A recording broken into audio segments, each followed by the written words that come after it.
ওয়ালাইকুম। আমরা গত পর্বে যে জিনিসটা দেখেছি সেটা হচ্ছে কি অ্যাপ্লাই মেথড পান্ডাসের, এবং পান্ডাসের আজকে যে জিনিসটা দেখবো সেটা হচ্ছে সর্টিং এবং ডুপ্লিকেশন। কোনো ডেটার উপরকে যদি আমরা সর্ট করি তাহলে সেটা কীরকম হতে পারে, সেটা হচ্ছে পারে লো থেকে হাইস্টে সর্টিং হতে পারে, অথবা কি হাইস্ট থেকে লোয়েস্টে সর্টিং হতে পারে, অথবা কি অ্যালফাবেটিক ওয়েতেও সর্টিং হতে পারে।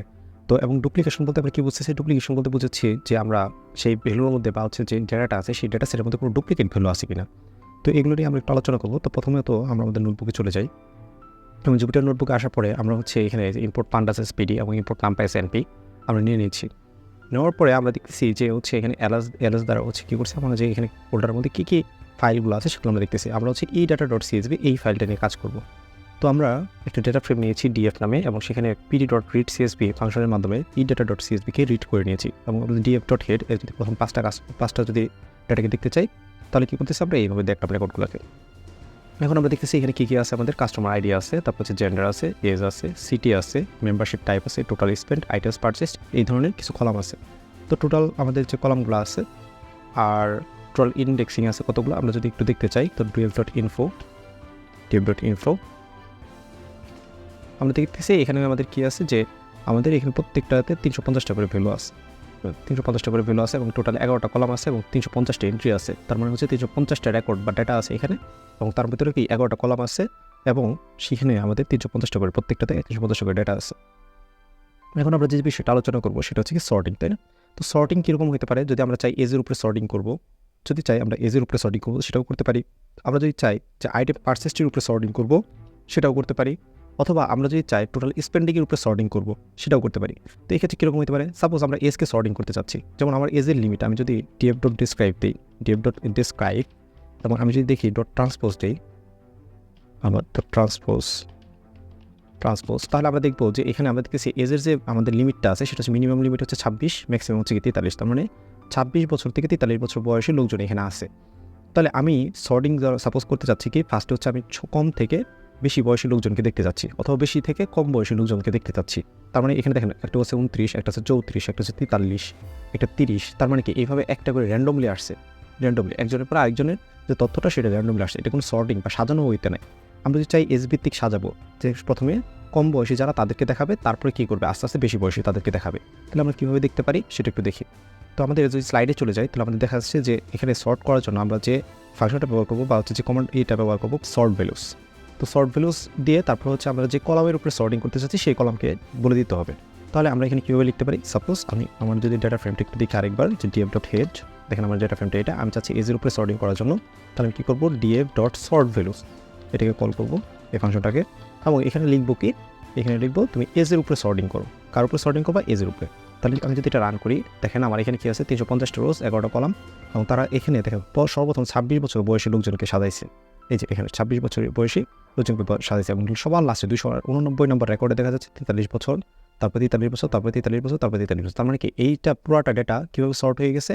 বয়স অনুসারে সর্টিং হয়ে গেছে। আমরা যদি এটা পার্মানেন্ট চেঞ্জ চাই তাহলে আমরা কী করতে পারি? df= আমরা এইভাবে লিখে দিতে পারি, এবং df দেখতে চাই এজ জাস্ট শেষ। এখন কী হলো, আমাদের এই যে ডিএফ নামক যে ডাটা ফ্রেমটা আছে এই ডাটা ফ্রেমটা অটোমেটিক কোন বয়স অনুসারে সর্টিং হয়ে গেছে, ঠিক আছে? বয়স অনুসারে সর্টিং হয়ে গেছে। তো আমরা যদি চাই যে না আমরা বয়স অনুসারে সর্টিং করবো না, আমরা হচ্ছে টোটাল স্পেন্ডিংয়ের উপর সর্টিং করবো। মানে টোটাল স্পেন্ডিংয়ের উপর সর্টিং করবো বলতে কি, যে সবথেকে কম যারা খরচ করেছে তাদেরকে আগে রাখবো, এবং সবথেকে বেশি যারা খরচ করেছে তাদেরকে পরে রাখবো, মানে সবার লাস্টের দিকে রাখবো। তাহলে সবথেকে কম খরচ করছে কত সেটা আমরা দেখতে হবে। যেমন এখানে এখন কত আছে? 690, তারপর আছে 690, তারপর আছে 700, তারপর 690। আমরা একটু দেখি, যদি আমরা df.sortValues আমরা যদি চাপ দিই, এবং এখানে যদি আমি লিখি যে কি কার উপরে ভিত্তি করে, টোটাল স্পেন্ডের উপরে ভিত্তি করে আমরা এটাকে সর্টিং করতে চাচ্ছি, এই যে টোটাল স্পেন্ডিংয়ের উপরে ভিত্তি করে সর্টিং করব, তাহলে দেখেন আমাকে কি আসছে, সর্বপ্রথম আসছে কি 410। এখন কিন্তু আর বয়সটা কিন্তু সর্টিং হয় নাই, বয়সটা কিন্তু 37 চলে আসছে। এই যে 37, আগে কিন্তু কত ছিল? 26। এখন দেখেন আগের যে ভ্যালুটা ছিল টোটাল স্পেন্ডিংয়ের 690 ছিল সর্বপ্রথম ডেটা, কিন্তু এখন কে আছে? এখন হচ্ছে 410। তার মানে আমাদের সর্টিং করছি সেখানে বোঝা যাচ্ছে যে টোটাল স্পেন্ডের সর্বনিম্ন ভ্যালুটা হচ্ছে 410.8, তারপর 420.8-এর বাজার করছে কতজন? এই যে এরকম 4 জন বাজার করছে, এবং তারপরে লাস্টে কি আছে 1520.1, মানে সর্বোচ্চ বাজার হয়েছে 1520.1 টাকার। তাহলে এইভাবে চাইলে আমরা টোটাল স্পেন্ডের উপর সর্টিং করতে পারি। এখন কথা হচ্ছে এটা তো আমরা কোন অর্ডারে সাজাইছি? আমরা ছোটো থেকে বড় অর্ডার সাজাইছি, বা লোয়েস্ট টু হাইস্ট, ঠিক আছে? এখন আমাদের এমন হতে পারে যে হাইস্ট টু লোয়েস্ট সাজানো লাগতেছে, হাইস্ট টু লোয়েস্ট। তাহলে হাইস্ট টু লোয়েস্ট কীভাবে সাজানো যেতে পারে? মানে হাইস্ট বলতে 1520 টাকার যে বাজার করছে তাকে আমি সবার প্রথমে রাখতে চাচ্ছি এবং 410 যে বাজার করছে তাকে সবার লাস্টে রাখতে চাচ্ছি। তাহলে আমরা কীভাবে করতে পারি? আমি জাস্ট এখন শর্ট ভ্যালুস লিখে df.short values লিখে আমি যদি শিফট এবং ট্যাব বাটন চেপে ধরি তাহলে আমার এখানে কী কী প্যারামিটার যাবে সেগুলো আমাদের এখানে লেখা আছে সুন্দর করে। যে অ্যাক্সিস আছে, অ্যাসেন্ডিং আছে, ইন প্লেস আছে, কাইন্ড আছে, তারপরে এনে পজিশন আছে, ইগনোর ইন্ডেক্স আছে, কী আছে, ঠিক আছে। আমি যদি এই যে অ্যাসেন্ডিংটা ডিফল্টভাবে থাকে কি ট্রু, ডিফল্টভাবে থাকবে সবসময় ট্রু। আমি যদি এটাকে সামহাও এখানে ফলস করে দেই তাহলে কী হবে একটু দেখি আমরা। তখন আমি শর্ট ভ্যালুটা করতে চাচ্ছি কার উপর ভিত্তি করে? টোটাল স্পেন্ডের উপর ভিত্তি করে। তাহলে আমি এখানে টোটাল স্পেন্ড কলামটাকে এখানে পাস করে দিলাম টোটাল স্পেন্ড, তারপরে আমি কমা দিলাম, কমা দিয়ে আমি বললাম অ্যাসেন্ডিং। তো অ্যাসেন্ডিং ইজ ইকুয়াল টু আমি কী বললাম? আমি বললাম যে ফলস, ঠিক আছে। অ্যাসেন্ডিং ইজ ইকুয়াল টু বললাম আমরা কি ফলস। তাহলে যদি ফলস লিখি, এখন যদি আমি এটাকে রান করি, দেখেন সর্বপ্রথম ভ্যালুটা কত আসছে? 1520, মানে সর্বোচ্চ, মানে বড় থেকে ছোট আকারে সাজতেছে। এখন দেখেন 1500, তারপরটা হচ্ছে 1500, তারপরটা 1500 এবং লাস্ট অব্দি লাস্ট ভ্যালু যেটা আছে 256 নম্বর রেকর্ড যেটা আছে সেটা আমাকে দেখা দিচ্ছে কত? বা এই যে 300, এই যে এটা দেখা যাচ্ছে 410 টাকা। তখন আমি বুঝতে পারতেছি যে আমার এখন সর্টিংটা হয়েছে কি বড় থেকে ছোট, আর আগের বার সর্টিং হয়েছিল কি ছোট থেকে বড়। তার মানে সেখানে কী ছিল? সেখানে ডিফল্টভাবে ascending is equal to true ছিল। আমি যদি এটাকে ট্রু করে দিই, দেখেন তাহলে কী হইতেছে? এই যে ছোটো থেকে বড় আকারে সাজতেছে, মানে অ্যাসেন্ডিং অর্ডারে সাজতেছে। আর যদি আমি বলছি অ্যাসেন্ডিং অর্ডারে তুমি সাজাবো না, তুমি ডিসেন্ডিং অর্ডারে সাজাবা, তাহলে এই যে ফলস। তাহলে ফলস করে দিলে দেখেন আমাকে কী করতেছে যে 1520, 1500, 1501। তাহলে এইভাবে হচ্ছে আমরা কী করতে পারি? অ্যাসেন্ডিং এবং ডিসেন্ডিং অর্ডারে সাজাইতে পারি। এরপরে যে জিনিসটা আছে সেটা হচ্ছে কি মাল্টিপল কলামের ভিত্তিতে আমরা কী করতে চাচ্ছি? সর্ট করতে চাচ্ছি। মাল্টিপল কলামের ভিত্তিতে সর্ট করবো। আচ্ছা, মাল্টিপল কলামের ভিতরে কীভাবে সর্ট করতে পারি সেটা আমরা একটু দেখি। ধরেন সাপোজ আমি df.head দিলাম, আমার ডেটা সেটটা হচ্ছে এটা হচ্ছে আমার ডেটা সেট, এবং এই ডেটা সেটের ভিতরে আমি সর্টিং করতে চাচ্ছি কার উপর ভিত্তি করে? ধরুন df is equal to df.sort values, আমি এজের উপর ভিত্তি করে সর্ট করতে চাচ্ছি। এজ, তাহলে সে আমাকে কীগুলো ছোটো সব থেকে কম বয়সে যে আছে তাকে আগে রাখছে, তারপর একটা কী করছে, তারপর একটা বড়, তারপরে আস্তে আস্তে বাড়তে দেখা গেছে কি 43 পর্যন্ত সে আমাদেরকে সর্টিং করছে। এখন আমি চাচ্ছি শুধুমাত্র এজ ভিত্তিক সর্টিং করবে না। দেখেন এখানে 26 রেকর্ড কয়টা আছে? 1, 2, 3, 4, 5টা আমাদের শো হচ্ছে আর কি। ভিতরে অনেকগুলো ডেটা আছে, সেগুলো এখানে দেখা যাচ্ছে না। তো এইটার উপরে ভিত্তি করে এই যে বয়সের পরে সাপোজ আমরা সর্টিং করবো হচ্ছে কী দ্বারা? সাপোজ আমরা এই টোটাল স্পেন্ডের সাথেও সর্টিং করবো, টোটাল স্পেন্ডিংয়ের উপরে সর্টিং করবো। টোটাল স্পেন্ডিংয়ের মধ্যে সর্টিং করা বলতে কি? যে সর্টিং বলতে হচ্ছে টোটাল স্পেন্ডের সবথেকে কম টাকা, মানে বয়স 26 থাকবে, ফার্স্টে বয়স 26ই থাকবে, কিন্তু বয়স 26-এর মধ্যে যে কম টাকার বাজার করছে তার রেকর্ডটা আগে দেখাবে, এবং বেশি টাকার যে বাজার করছে তার রেকর্ডটা পরে দেখাবে। যেমন এখানে দেখেন 690, এটাও 690, এটাও 690, চারটা রেকর্ড কিন্তু সেম, কিন্তু ভিতরে একটা 700 টাকার ঢুকে গেছে। এখন আমি চাচ্ছি কি যে first sort by age and then sort by total spend. তাহলে কী হবে? তখন দেখাবে 690-এর ভ্যালুটা, মানে এই রেকর্ডটা আগে দেখাবে সর্বপ্রথম, তারপর আবার এই রেকর্ডটা দেখাবে, তারপরে এই রেকর্ডটা দেখাবে, তারপরে এই রেকর্ডটা দেখাবে, এবং লাস্টে গিয়ে কী করবে? এই রেকর্ডটা দেখাবে। তার মানে ফার্স্টে সর্ট করবো হচ্ছে বয়সের ভিত্তিতে, তার পরবর্তীতে সর্ট করবো হচ্ছে টোটাল স্পেন্ডের উপর ভিত্তি করে। তাহলে এটা আমরা কীভাবে করতে পারি একটু দেখেন। এখানে কি বলছেন যে মাল্টিপল কলামে যখন আমরা সর্ট করতে চাই তখন আমাদেরকে কী করা লাগে? সেখানে যে সকল কলামের উপর ভিত্তিতে সর্ট করবো সেটাকে লিস্ট আকারে দিয়ে দিতে হয়, সর্ট ভ্যালুসের ভিতরে লিস্ট আকারে পাস করে দিতে হয়। তাহলে আমরা একটু লিস্টে আমাদের যে লিস্ট তৈরি করতে পারি, তাহলে সেটা কীভাবে করতে পারি দেখি। তো আমরা df.sort values, এবং এখানে আমরা কার উপর ভিত্তি করে সর্ট করতে চাচ্ছি? প্রথম সর্ট করতে চাচ্ছি হচ্ছে এজের উপর ভিত্তি করে। তাহলে আমি এজকে নিলাম, প্রথম sorted by age, and then edge দ্বারা সর্টেড করার পরে তুমি সর্টিং করবা হচ্ছে কার ভিত্তিতে? টোটাল স্পেন্ডের উপর ভিত্তি করে, টোটাল স্পেন্ড। তখন যদি আমি এটাকে রান করি, দেখেন তাহলে এখন কী হয়ে গেছে? ডাটা কিন্তু চেঞ্জ হয়েছে। কীরকম? যেমন এখন বয়স কিন্তু 26 এইভাবে যেতে 43 পর্যন্ত যাচ্ছে, ঠিক আছে। কিন্তু এইখানে সর্টিংয়ে একটা চেঞ্জ আসছে। সেটা কি? ফার্স্টে 670.60 টাকা, তার মানে 670 টাকার বাজারও করছিল অনেকজন লোক ছিল, যে 26 বছর বয়সে একজন লোক 670 টাকার বাজার করছিল। তারপরে দেখেন 690, তারপরে 690, তারপরে 690, তারপরে 690, আর ডাটা রেকর্ডগুলো দেখা যাচ্ছে না দেখে আমরা বুঝতে পারতেছি না যে আসলে তারপরে কত আসছে। তারপরে এই যে 700 কিন্তু নাই, এই 700টা কি এখন চলে গেছে। তাহলে এখন সে সর্ট করছে কি? ফার্স্টে সর্ট করছে এজের ভিত্তিতে, তার পরবর্তীতে সর্ট করছে টোটাল স্পেন্ডের ভিত্তিতে। তার মানে এজের ভিত্তিতে তাকে সাজাইছে সে 26 বছর বয়সী, তারপর 27 বছর বয়সী, তারপর 28 বছর বয়সী, এবং তারপরে সে সর্ট করছে কার ভিত্তিতে? টোটাল স্পেন্ডের ভিত্তিতে। যে টোটাল স্পেন্ডের সব থেকে কম যে টোটাল স্পেন্ড করছে তাকে আগে রাখছে, তারপরে তার থেকে বেশি এইভাবে আগে হয়েছে। তো এই হচ্ছে আমাদের মাল্টিপল কলামের উপরে ভিত্তি করে সর্টিং।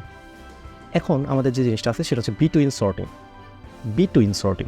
আচ্ছা, বিটুইন সর্টিং বলতে কী বোঝানো হচ্ছে? আচ্ছা, বিটুইন সর্টিং বলতে বোঝানো হচ্ছে ধরেন আপনি একটা কলামের মধ্যে একটা রেঞ্জ দিয়ে আপনি দেখতে চাচ্ছেন সেখানে কতজন ডেটা আছে। যেমন সাপোজ আমি যদি চাই যে আমার যে এই যে df.info যদি নিই, আমি df.info আমি যদি এটা নিই, দেখেন আমার এখানে কতগুলো ডেটা আছে, যে 350টা করে ডেটা আছে।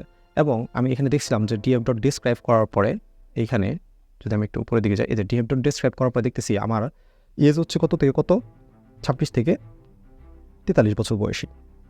এখন ধরি আমার শুধুমাত্র 30 থেকে 32 বয়সী যে লোকজন আছে বা যে সকল কাস্টমার আছে আমি তাদেরকে দেখতে চাচ্ছি, 30 থেকে 32 বয়সী লোকজন, তাহলে আমি তাদেরকে কীভাবে দেখবো? তাহলে আমি দেখেন আমার যদি ডেটা ফ্রেমটা দেখছি, আমার ডেটা ফ্রেমটা কীরকম দেখতে, এই যে ডেটা ফ্রেমটা দেখতে এরকম। এখন আমি চাচ্ছি এখানে আমি তাদের রেকর্ডে শুধুমাত্র দেখতে চাচ্ছি যাদের বয়স 30 থেকে 32-এর মাঝে, কারণ বিটুইন রেঞ্জের ভিতরে। তখন আমাদের কী করতে হয়, এই যে বিটুইন নামক যে আমাদের এই যে সর্টিং যে এটা আছে ফাংশনটা আছে, এটা আমাদের ব্যবহার করতে হবে, ঠিক আছে? তাহলে আমরা কীভাবে ব্যবহার করতে পারি দেখি। আমরা ডিএফ নিলাম বা ডেটা ফ্রেম নিলাম, ডেটা ফ্রেমের ভিতরে আমি কী করলাম, এসকে সিলেক্ট করলাম এবং এটাকে আমি বলতেছি বিটুইন। তারপরে আমি বোঝাচ্ছি যে আমার ডিএফের ভিতরে যে এজ নামক কলামটা আছে বা এজ যে কলামটা আছে সেটা বিটুইন কত থেকে কত, আমি বলতেছি 30 থেকে 32। তার মানে 30 থেকে 32 যাদের বয়স তাদের ডেটাগুলোকে আমি দেখতে চাচ্ছি। এখন আমাকে কী করছে, সে আমাদেরকে একটা বুলিয়ান ভ্যালু আমাদেরকে রিটার্ন করছে। তাহলে বুলিয়ান ভ্যালু রিটার্ন করলে কী করতে হয়, বুলিয়ান ভ্যালু রিটার্ন করলে এটাকে আবার কী করা লাগে, ডেটা ফ্রেমের ভিতরে পাস করে দেওয়া লাগে। তাহলে আমরা চাইলে এই যে সরাসরি এটাকে এনে এই ডেটা ফ্রেমের ভিতরে পাস করে দিলে যে ভ্যালুগুলোর জন্য ট্রু পাবে বা যেগুলো হচ্ছে কি এই কন্ডিশনকে স্যাটিসফাই করবে সেগুলোকে সেই ডেটাগুলোকে আমাকে দেখাবে বা রেকর্ডগুলোকে আমাকে দেখাবে। তাহলে এই যে দেখেন এখানে 106টা রো আছে বা 106 জন কাস্টমার আছে যাদের বয়স শুধুমাত্র 30 থেকে 32। দেখেন এই যে এখানে স্কেল আছে 30, ঠিক আছে, এবং এই যে লাস্টেরগুলো আছে 32। তার মানে বুঝতে পারতেছি যে এখানে শুধুমাত্র 30 থেকে 32 বয়সী লোকজনের রেকর্ডই আছে। আমি যদি চাই না, আমি হচ্ছে গিয়ে দেখতে চাচ্ছি 26 থেকে 28 বছর বয়সী লোকজনের রেকর্ডগুলোকে দেখতে চাচ্ছি। তাহলে দেখেন আমাকে এখানে 26 থেকে 28 বছর বয়সী লোকজন চলে আসছে এবং এখানে এই যে সবগুলো রেকর্ড দেখাচ্ছে এবং সবগুলো কিন্তু 26 থেকে 28 বছর বয়সী লোকজন। যেমন ধরেন এই যে এখানে যদি আমরা একটু দেখি, দেখেন এই যে 26, তারপরে এই যে 27 এবং লাস্টের রেকর্ডগুলো এই যে 28, ঠিক আছে। তারপরে সে কিন্তু আমাকে কি, আমি দেখছিলাম আমাদের বয়সের রেঞ্জ হচ্ছে 26 থেকে 43, কিন্তু সে কিন্তু আমাকে 43 মানে 28 বছরের উপরে আর কাউকে দেখায় নাই, ঠিক আছে। তাহলে কী করলাম, আমরা এখানে চাইলে এভাবে বয়সের ভিত্তিতে আমরা কী করতে পারি, বিটুইন একটা রেঞ্জের ভিত্তিতে আমরা চাইলে ডেটা সেটকে হচ্ছে মানে সর্টিং করে ফেলতে পারি বা হচ্ছে নিয়ে নিতে পারি। এখন যে বিষয়টা আছে সেটা হচ্ছে কি, যে to find the records by n largest value. আমি সাপোজ কোনো একটা কলামের উপর ভিত্তি করে লার্জেস্ট ভ্যালুগুলোকে খুঁজতে চাচ্ছি বা স্মলেস্ট ভ্যালুগুলোকে খুঁজতে যাচ্ছি। তাহলে এটা কীভাবে করা যেতে পারে, যেমন ধরেন সাপোজ এইখানে আমাদের df.head আমি চাচ্ছি এইখানে এই যে টোটাল স্পেন্ড যে আছে, আমি চাচ্ছি এমন কিছু লোক, মানে এই 350 জনের যে রেকর্ড আছে, এখানে তো 350 জনের ডেটা আছে, এই ডেটার মধ্যে আমি চাচ্ছি মানে যা হচ্ছে 10 মানে সব থেকে বেশি খরচকারী যে 10 জন কাস্টমার, তাদেরকে বের করার জন্য। তার মানে 350 জনের ভিতরে সব থেকে বেশি যারা খরচ করছে এরকম 10 জন কাস্টমারকে আমি বের করতে চাচ্ছি। তাহলে আমি কীভাবে বের করবো, এটা হচ্ছে n লার্জেস্ট df.n দিলাম। আমি কত জনের রেকর্ড বের করতে চাচ্ছি, 10 জনের রেকর্ড বের করতে চাচ্ছি। কার উপর ভিত্তি করে রেকর্ড বের করতে চাচ্ছি, টোটাল স্পেন্ডের উপরে ভিত্তি করে রেকর্ডকে বের করতে চাচ্ছি। তাহলে আমি কী করবো, এখানে টোটাল স্পেন্ডকে নিয়ে আমি জাস্ট এখানে ক্লিক করব এবং দেখেন এখানে আমাদের এই যে 1520, তারপর 1500 এইভাবে এবং 1490। তাহলে আমি দেখতেছি যে আমাদের সর্বোচ্চ 10 জন ব্যয়কৃত কাস্টমার, মানে ব্যয় করছে এরকম কাস্টমার হচ্ছে কতজন, এই যে এরকম, এই যে এখানে লিস্টটা চলে আসছে এবং তাদের আমরা চাইলে কাস্টমার আইডিগুলো দেখতে পারি। কাস্টমার আইডি 110 যার সে সর্বোচ্চ ব্যয় করছে এবং কাস্টমার আইডি যার 319 সে হচ্ছে কি মানে 10ম পজিশনে আছে ব্যয় করার দিক থেকে। তাহলে তাদের জন্য হয়তো বা আমরা কী করতে পারি, আমরা তখন বিভিন্ন ধরনের অফার ক্রিয়েট করতে পারি এবং তাদের যে নাম্বারগুলো আমাদের সিস্টেমের মধ্যে রেকর্ড থাকবে তাদেরকে আমরা কী করতে পারবো, তাদেরকে আমরা মেইল করতে পারবো বা হচ্ছে কি 5% ডিসকাউন্ট দিলাম, 10% ডিসকাউন্ট দিলাম। তাহলে এইভাবে হচ্ছে ডেটা অ্যানালাইসিস করার পরে আমাদের কী করতে হয়, বিভিন্ন ধরনের ডিসিশন নেওয়া লাগে অ্যাকচুয়ালি।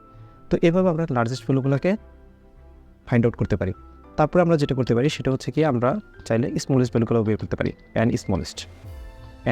আমি চাচ্ছি ধরেন সাপোজ 5টা স্মলেস্ট ভ্যালুকে বের করার জন্য এবং কার উপর ভিত্তি করে, টোটাল স্পেন্ডের উপর ভিত্তি করে আমরা হচ্ছে 5টা স্মলেস্ট ভ্যালুকে বের করতে চাচ্ছি। তাহলে আমি জাস্ট টোটাল স্পেন্ড দিলাম। এখন দেখেন এখানে আমার কী হচ্ছে 410, 420। তাহলে এই যে এই 5টা হচ্ছে কি, এই 5 জন হচ্ছে সবথেকে কম খরচকারী লোকজন। ওই 350 জনের মধ্যে 5 জন হচ্ছে কি সবথেকে কম খরচ করছে এবং সবথেকে কম খরচ হয়েছে 310 টাকা, ঠিক আছে, কম টাকার বাজার হয়েছে এবং তার আইডি কত 357।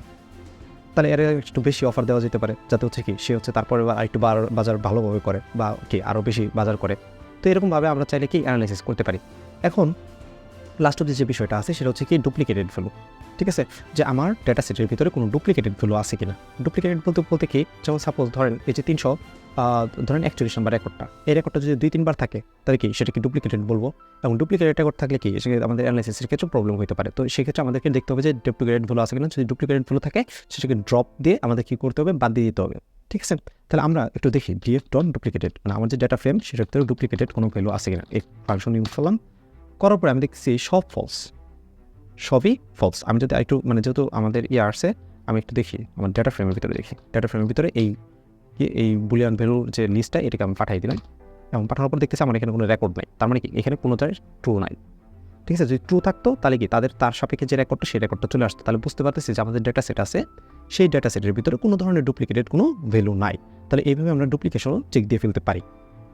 এখন আমরা যে জিনিসটা দেখবো সেটা হচ্ছে কি র্যান্ডম স্যাম্পল। সময় মূলত র্যান্ডম স্যাম্পল নিয়ে কাজ করতে হয়। র্যান্ডম স্যাম্পল নিয়ে এভাবে কেন কাজ করতে হয়, যেমন ধরেন আমাদের যখন কোভিড-19 ছিল তখন আমরা কী করছি, ভ্যাকসিন তৈরি করা হয়েছে। তো ভ্যাকসিন তৈরি করার পরে সেটা কার্যক্ষমতা চেক করতে হবে। তো কার্যক্ষমতা আপনি কীভাবে চেক করছেন, আপনি কি সকল যারা রোগী ছিল সবার উপরে এই ভ্যাকসিন প্রয়োগ করে আপনি কি ওই রেজাল্টটা পেয়েছেন? এরকম না, অবশ্যই না। তাহলে আপনাকে কী করা লাগছে, আপনি হয়তো সিলেক্টিভ কিছু পার্সন নিছেন, সেই পার্সনকে নিয়ে তার মানে সকল রোগীদের মধ্যে থেকে কিছু সিলেক্ট পার্সন নিছেন, এবং সেই পার্সনদের উপর ভিত্তি করে আপনি তাদেরকে হচ্ছে হয়তো বা পুশ করছেন। পুশ করার পর আপনি তাদের মানে ওই ভ্যাকসিনের কার্যক্ষমতা দেখছেন, তারপর কি বাজারে প্রোডাকশন করছেন। তাহলে আপনাকে এই যে স্যাম্পলের কনসেপ্টটা, এখানে হচ্ছে স্যাম্পলটা কি, তাহলে স্যাম্পলটা হচ্ছে যাদের উপরে আপনি কী করলেন, ওই ভ্যাকসিনটা অ্যাপ্লাই করলেন, আপনার ভ্যাকসিনের কার্যক্ষমতার জন্য ভ্যাকসিনটা অ্যাপ্লাই করলেন। আর যত রোগী ছিল সেটা হচ্ছে আপনার পপুলেশন। তাহলে এরকমভাবে আপনার বড় একটা ডেটা সেট থেকে মাঝে মধ্যে স্যাম্পল নেওয়ার প্রয়োজন পড়তে পারে। তাহলে সেটা কীভাবে নেবেন দেখেন। তো আমি সাপোজ আমার যে এই যে 350টা ডেটা আছে, আমি এখানে দেখছিলাম যে আমার এই ডিএফ ডট হেডি ধরি, এই ডাটা ফ্রেমের ভিতরে 350টা ডেটা আছে, টোটাল 350টা ডেটা আছে। এবং এই ডাটা থেকে আমি কী করতে চাচ্ছি, একটা 10 সাইজের স্যাম্পল নিতে চাচ্ছি, মানে 350 জন থেকে র্যান্ডমলি আমি 10 জনকে সিলেক্ট করতে চাচ্ছি। ঠিক আছে, এরকম 350 জন ডেটা আছে, এবং 350 জন থেকে আমি কী করতে চাচ্ছি, র্যান্ডমলি 10 জনকে সিলেক্ট করবো। তাহলে 10 জন কীভাবে সিলেক্ট করতে পারি, ডিএম ডট স্যাম্পল নামক একটা ফাংশন আছে, সেই ফাংশনটা লিখে আমি লিখে দিলাম 10। তাহলে সে কী করবো, আমাকে র্যান্ডমলি, ঠিক আছে, এখানে কোনো ধরনের মানে বলা যাবে না যে আমি কোনো একটা ক্রাইটেরিয়ার উপর ভিত্তি করে এটাকে নিছি, এটাকে জাস্ট র্যান্ডমলি আমরা নিছি। দেখেন 267 নাম্বার আইডি, তারপর 68 নাম্বার আইডি, 111 নাম্বার আইডি, বা এরকম ইন্ডেক্সিং। আর কাস্টমার আইডি কত, 368, 169, 212, এদের কি এরকম কি 10টা রেকর্ড চলে আসছে একদম র্যান্ডমভাবে। আমি যদি আবার এটাকে লিখি, দেখেন আমার কিন্তু 241, 108। আবার যদি লিখি দেখেন এখন কিন্তু 234, 401। তার মানে কি প্রতিবার কী হয়ে যাচ্ছে, র্যান্ডম স্যাম্পলগুলো চেঞ্জ হয়ে যাচ্ছে। ঠিক আছে, এবং স্যাম্পলগুলো প্রতিবারই চেঞ্জ হয়ে ড্র হচ্ছে। তাহলে এইভাবে চাইলে আমরা কী করতে পারি, একটা বড় পপুলেশন থেকে একটা স্যাম্পল ড্র করতে পারি। অথবা আমি যদি চাই এই স্যাম্পলে একটা নির্দিষ্ট পরিমাণ ফ্র্যাকশনকে গ্র্যাব করার জন্য, যেমন ধরেন আপনি চাচ্ছেন ধরেন কী চাচ্ছেন যে আপনি চাচ্ছেন যে এই যে 350 জনের রেকর্ড আছে, এখান থেকে 5% ডাটা আপনি স্যাম্পল হিসেবে কালেক্ট করবেন। তাহলে এখানে আপনি বলে দিতে হবে ফ্র্যাকশন ইজ ইকুয়াল টু কত, 0.05। ঠিক আছে, 5% বলতে কি 0.05। তাহলে এই যে দেখেন 5% ডাটা এখানে চলে আসছে, এই যে 350-এর 5% ডাটা এখানে চলে আসছে। আমি যদি 10% লিখি তাহলে কী করতে হবে, 0.10। তাহলে 10% বলতে কি 350-এর 10% বলতে 35টা ডাটা, তাহলে এখানে যে 35টা ডাটা চলে আসছে, এই যে, এবং র্যান্ডমভাবে চলে আসছে। তাহলে এইভাবে হচ্ছে আমরা চাইলে র্যান্ডম স্যাম্পলও ড্র করে ফেলতে পারি।